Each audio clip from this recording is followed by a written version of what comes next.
اکنون برادران عزیز بزرگواری من، به همه ما و شما معلوم است که ما و شما در عرفه ماه رمضان قرار داریم. انشاءالله که یک چند روز پس یک ماه بزرگ، یک ماه مبارک، یک ماه پربرکت به تمام خوبی ها مهمان ما و شما می شود. آیا ما چی نوع از این مهمان پیشواز می گیریم؟ آیا چی نوع ما این مهمان عزت می کنیم، مهمانداری می کنیم؟ این برای ما خیلی مهم و ضرور است. وقتی این لحظه ها می رسید، یعنی عرفه ماه رمضان، پیغمبر بزرگوار صلی الله علیه وسلم می گفتن که مرحبا بالمطهر، میگفتن مرحبا، یعنی ما و شما خوش آمدی میگویم به لهجه خودمون. یک مهمان اگر در ما حاضر شود خوش آمدی میگیم، یعنی قدردانی میکنیم، اظهار محبت رازیگی میکنیم که از تشریف قدم شما ما بسیار خوشحال شدیم، خوش آمده. پیغمبر بزرگوار میگه وقتی رمضان نزدیک میشد، حضرت میگفتن که مرحبا ای پاکیزه کننده. شخصیت پرسیدن و مل مطهر یا رسول الله، گفتن یا رسول الله پاکیزه کننده که شما گفته چی هست؟ شما چی را در نظر داره؟ پیغمبر بزرگوار صلی الله علیه و سلم گفتن رمضان، گفتن ماه رمضان است پاکیزه کننده. یطهر الذنوب و الخطایا، گفتن گناه و خطای انسان پاکیزه میکنه. یک ماه هست می آیه 11 ماه سهو و خطا و کمبودی که ما در زندگی میکنیم اینا پاکیزه کرده از بین ما و شما برآمده میاد. حالی عزیزای خدا حکایت دارن میفرمایند که ماه رمضان در مابین 11 ماه مثل حضرت یوسف علیه السلام در بین 11 برادرش است. اکثرا ما فیلم یوسف تماشا کرده. 11 برادر حضرت یوسف چقدر آزارها میتیند، قصد کشتنش دارن، از پدر جدا میکنن، میخواهند که هلاکش کنن، به یک قیمت، به یک پول بی ارزش و ناچیز میفروشن یوسف علیه السلام. اما بعد از مدتی گذشتن سالهای زیاد، وقتی که با یوسف علیه السلام ملاقات میکنن و روپرو میشوند، حضرت یوسف اونها را به یگان است و بیست میبخشه، از اونها قصد نمیگیره، انتقام نمیگیره، اونها را یعنی که آزار نمیده. عزیزای خدا میفرمایند که ماه رمضان در بین 11 ماه مثل حضرت یوسف در بین 11 برادرش است. یک ماه است می آیه و 11 ماه کمبودی ها و گناه های ما را پاکیزه کرده میگردد. یعنی این قدر ماه بزرگ است، این قدر ماه شریف است. ماه رمضان ماهی است که ماه ماتم شیطان است. ماه رمضان ماهی است که پیغمبر بزرگوار صلی الله علیه و سلم میفرمایند که اذا جاء رمضان فتحت ابواب الجنه و اغلقت ابواب النار. میگه وقتی رمضان بیاد خداوند تمام درهای جنت کشاده میکنه و درهای دوزخ محکم میگردانه و شیطانها را زنجیر بند میکنه. شیطانها به حد فیغان میکردن، شیطان میگفته که میانم شکست، میگفته ای وای به حال من که 11 ماه زحمت و محنت و وسواس و تمام دوادام بیکار شد. یعنی یک ماه هست میآید این قدر یعنی فیض و برکت و فضیلت و رحمت و هدایت و مغفرت و خوبی های زیاد یعنی همراهی خودش میاره. پیغمبر بزرگوار صلی الله علیه وسلم در روایت میفرمایند که وقتی رمضان داخل میشد به سوی اهل اصحاب خطاب میکردند که یا طالب الخیر اقبل و یا باغی الشر اقصر. حضرت میگفتن که انسانی که خوبی میخواهی، برکت میخواهی، عزت میخواهی، شرافت میخواهی، کرامت میخواهی، مغفرت میخواهی، نجات از جهنم و دوزخ میخواهی، رضای خدا میخواهی، جنت میخواهی، دیدار الله میخواهی، خلاصی از رنج و مشقت دنیا و آخرت میخواهی، قبول کن. پیغمبر بزرگوار میگن قبول کن که ماهش آمده است، یعنی ماه جمع خوبی ها آمده است، قبول کن، پیشواز بگیر. و حضرت میگن که انسانی که در راه بدی، در راه غفلت و گناه و معصیت راه کوتاه کن، از این راه باز است که ماهی تو نیست. اون راهی که تو رفته شده مثلا راه گناه و معصیت آخرش دوزخ است، تو به مقصدت نمیرسی، چون که درهای دوزخ در این ماه محکم هستند، تو در او دوزخ در آمده نمی. به این خاطر پیغمبر بزرگوار میگفتن که ای انسانی که در راه بد هستی، از این راه باز نیست، از این راه یعنی که خود را قرار بده که ماهی تو نیست. به این خاطر الحمدلله که برای ما و شما امین ماه، پیغمبر بزرگوار صلی الله علیه و سلم میفرمایند که شهر عظیم مبارک، ماهی بزرگ و ماهی پربرکت. بزرگی این ماه دوستای خدا مثال میارن، میگن این ماه به حد بزرگی هست که در جامعه ما بعض انسان‌های داریم که مسلمان و مسلمان زاده هستند، 11 ماه نماز نمیخوانند، 11 ماه از سجده و عبادت دور هستند، اما این ماه میآید اونها را مجبور میکنه، طهارت میکنه، یعنی اونها را پاکیزه میگردانه و به سوی مسجد خجالتمند شرمالود کشیده چکار میکنه میاره به سوی نماز تراویح، به سوی عبادت. بزرگیش به حدی هست که حتی انسان‌هایی که از عبادت جدا و دور هستند اونها را آرام نمیگذاره.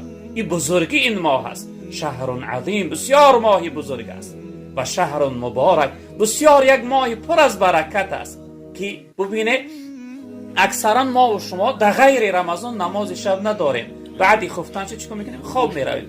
اما دوام این ماه ما نماز تراویح میخونیم، با بعضی انسان ها نماز تهجد میخونن، بعضی نفرها یعنی که تلاوت قرآن دارن، وظیفه توبه و استغفار و ذکر و دیگر عمل های خوب در این ماه انجام میدین، یعنی که از برکت این ماه بزرگ است. به همین خاطر پیغمبر بزرگوار صلی الله علیه وسلم گفتن که شما قبول کنید که یک ماه بزرگ، یک ماه پر برکت برای شما یعنی که تشریف آور برای شما رسید. الحمدلله ما و شما یعنی که در این عرفه این ماه رسیدیم. از خداوند عاجزانه التماس داریم، مسئله داریم که خداوند ما را به این ماه بزرگ برسانه و استفاده کردن از این ماه برای ما نصیب بگردانه، چون که این ماه سراسرش گفتیم ماهی چی است؟ خیر و برکت است.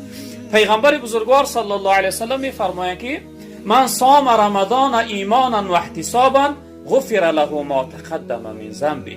هر انسانی که ماه رمضان از روی ایمانداری، چی نه از روی ایمانداری، امر خدا ہے، پروردگار امر کس که روزه بگیر، از روی این که امر خداوند است روزه بگیره و به امید ثواب، به امید که این ماه چقدر ثوابش زیاد است روزه بگیره. پیغمبر بزرگوار صلی الله علیه و سلم گفتند که الله بزرگوار تمام گناههای گذشته ای شخصیت مغفرت میکنه، میبخشه، یعنی این انسان از گناه پاکیزه میگردونه. و من قام رمضان ایمانا و احتسابا غفر له ما تقدم من ذنبه. هر انسانی که ماه رمضان یعنی شب زنده داری کنه، شبهاش نماز تراویح بخونه، در ختمها اشتراک کنه، یعنی ذکر داشته باشه، توبه و استغفار و تلاوت قرآن داشته باشه، الله بزرگوار گناههای او شخصیت میبخشه، مغفرت میکنه. یعنی این ماه چیست برادر عزیز؟ ماه پاکیزه شدن از گناه است، ماهی است که رحمت الهی در جوش میزنه، قهر و غضب الهی پس میشه. این ماهی است که رب العالمین بنده های اطاعتگر و فرمانبردارش عذاب نمیکنه، هلاک نمیکنه، با بلاها مبتلا و گرفتار نمیکنه. به همین خاطر ما و شما برادران بزرگواری من از این ماهی که اینقدر خوبی یعنی در آغوش داره، از این مهمان محترم چقدر باید به خوبی پیشواز بگیریم، از لحظه هاش استفاده بکنیم، چون که این ماهی این یک فصل موسم عبادت است. بعضی از برادرهای سوداگری ما براستی خودشون بگیم یک چیزی دارن، میگن سیزن آمد، سیزن رسید، یعنی موسم فصلی کار رسید که درآمد خوب است. اما فصل موسم عبادت این ماه رمضان است برادران بزرگوار.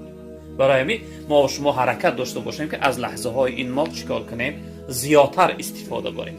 پیغمبر بزرگوار صلی الله علیه وسلم در روایت فرمودند که الله بزرگوار تمام لحظه روزدار نظر رحمت میکرده است. الله بزرگوار تمام لحظه حرکتی که انسان روزدار میکنه، ذکر میگوید، تلاوت قرآن میکنه، ینظر الله الی تنافسکم فیه. الله بزرگوار تمامی حرکت، یعنی روزدار است، روزانه کار میکنی، لبهات خشک میشوند، تشنه میمانی، چهره تغییر مییابه از روی گرسنگی، بدنت کم قوت میشوه، این لحظه پروردگار است تماشا داره. ینظر الله، پروردگار نظری رحمت میکنه، تماشا میکنه بنده های روزدارش، نظری مهربانی رحمت، یعنی که تمامی حرکت پروردگار در نظر میگیره، او را نوشته میگردانه برای روز قیامت. ینظر الله الی تنافسکم، پروردگار تمامی حرکت نظر می. پیغمبر بزرگوار ما را نصیحت کردن، گفتن که فاروا الله من انفسکم خیرا، شما ای روزدارها از عملها و عبادتها تو زیادتر پروردگار را نشان بده. یعنی رب العالمین وقتی به سوی شما نگاه میکنه که بنده من، بنده روزدارم چی احوال داره، در کدام حالت است، حرکت که زیادتر ذکر داشته باش، تلاوت قرآن داشته باش، توبه و استغفار داشته باش، نماز شب داشته باش، یعنی عکس زیادتر کارهای خیر نیک انجام بدید، تا اینکه رب العالمین وقتی که به سوی شما نگاه کرد، او چیزی که دوست می‌داره از شما ببینه. حضرت در آخر چی گفتن؟ گفتن فإن الشقی من حرم رحمت الله فیه. از همه بدبختترین شخصیت همون انسانی است که در این ماه چه از رحمت الله به نصیب میگردن، یعنی از این قدر خوبی های این ماه استفاده نمیبره. به این خاطر ما و شما برادران عزیز بزرگوار من حرکت کنیم از لحظه های نورانی این ماه استفاده بریم. جناب پیغمبر صلی الله علیه و سلم میفرمایند، حدیث قدسی است، رب العالمین میفرموده است که کل عمل ابن آدم له الا الصیام. میگه تمام عمل فرزند آدم، یعنی ما و شما را، انسان ها را، تمام عملش برای خودش است. مثلا نماز میخونه، حج میره، زکات میده، خیر سخاوت میکنه، ذکر میگوید، تلاوت قرآن، هر عملی میکنه برای خودش میکنه. الله بزرگوار گفته است مگر روزش فإنه لی، میگه روزش برای من میگیره، یعنی چه از خوردن معن میداره، از نوشیدن معن میداره، از شهوت معن میداره. رب العالمین میگه این کارش برای من میکنه، در برابر روزش میگه در قیامت من خودم یعنی ثواب و مزد و پاداش اجرش ادا میکنم.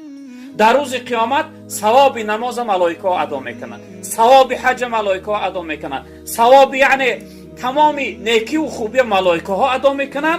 اما الله بزرگوار گفتن که ثواب روزه را من خودم در روز قیامت ادا میکنم، یعنی ثواب روزه به حد بزرگی هست که ملائکه ها در صحرای قیامت عاجز میمونن برای ادا کردنش. و این خاطر ما و شما حرکت کنیم از این ماه، یعنی از این ماهی بزرگ استفاده ببریم.